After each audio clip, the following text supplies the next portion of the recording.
Cycle ನಾಗ ಬಂದ ಕಳ್ಕೊಡ್ತೀಯನು ಎಲ್ಲ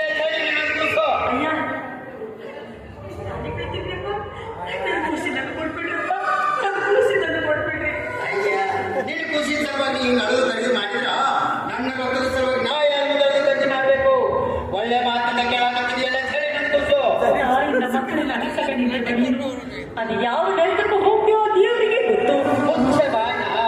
ನರಕದಂತಿರುವುದು ನಿಮ್ಮ ಮನೆ ಆದ್ರೆ ನಮ್ಮ ಮನೆ ಹಂಗಲ್ಲಪ್ಪ ಸ್ವರ್ಗ ಸ್ವರ್ಗ ಇದ್ದಂಗೈತೆ ನಮ್ಮ ಮನೆಗೆ ಬಂದು ಹೋಗೋರಿಗೆ ಸ್ವರ್ಗದ ದಾರಿ ತೋರಿಸೋರ ನಾವು ನಿನ್ನ ಗಂಡ ಕೇಳಿದಷ್ಟು ದುಡ್ಡು ಕೊಟ್ಟು ನಿನ್ನ ಮಕ್ಕಳನ್ನ ಖರೀದಿ ಮಾಡಿರೋದು ಸ್ವರ್ಗದಲ್ಲಿರುವ ಡಂಬೇರ ನಾಯಿ ಮಾಡಂಗೆ ನಿನಗೂ ಯಾಕೆ ದುಡ್ಡು ಬೇಕು ಕೇಳು ಬಿಟ್ಟು ಹಾಕ್ತೀನಿ ಎಲ್ಲ ಕೈ ಮೇಲೆ ಕೂಸು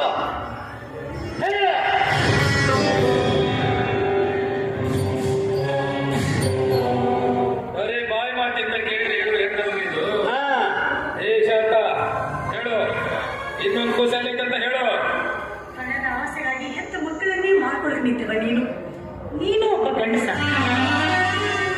ನಿನ್ನ ಜನ್ಮಕ್ಕಿಷ್ಟ ಬೆಂಕಿ ಹಾಕಿ ನನ್ನ ಗಂಡಸ್ತನಕ ಸವಾಲ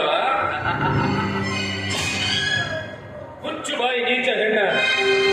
ಗಂಡು ಮಕ್ಕಳಾಗಿದ್ರೆ ನಮ್ಗೆ ದುಡ್ಡು ತಂದು ಹಾಕ್ತಿದ್ರು. ಆದ್ರ ನೀನ್ ಹೊಡೆದಿದ್ದು 2 ಹೆಣ್ಣು. ಅವನ್ನ ಬೆಳೆಸಿ ಇನ್ನೊಂದು ಮನೆಗೆ ಕಳಿಸ್ಬೇಕಾದ್ರ ಲಕ್ಷಾಂತರ ರೂಪಾಯಿ ಸಾಲ ಮಾಡಬೇಕು. ಆ ಸಾಲದಾಗ ಸಾಯವರೆಗೂ ದುಡಿಬೇಕು. ಇದನ್ನೆಲ್ಲ ವಿಚಾರ ಮಾಡಿ ನಾನು ಈ ನಿರ್ಧಾರ ಬಂದಿತ್ತು. ಹೇಳು ಇನ್ನೊಂದು ಕೂಸೆಯಲ್ಲಿ ಮುಚ್ಚಿಟ್ಟಿ ಅಂತ ಹೇಳು. ಇಲ್ಲ ಅಂದ್ರ ಈ ನನ್ನ ಚೂರಿಗೆ ನಿನ್ನ ರಕ್ತದ ರುಚಿ ತೋರಿಸ್ಬೇಕಾಗತ್ತ.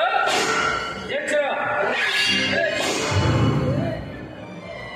ಸಾವಿಗಂಜೀರಲು ಕೂಸಿರೋ ಜಾಗನ ಹೇಳುವುದಿಲ್ಲ. ನಿನ್ನನ್ನು ಗಂಡನಿಗೆ ಹೆಂಡತಿಯಾಗಿ ಮಾಡುತ್ತಿದ್ದ ಮುತ್ತೈದೆಯಾಗಿ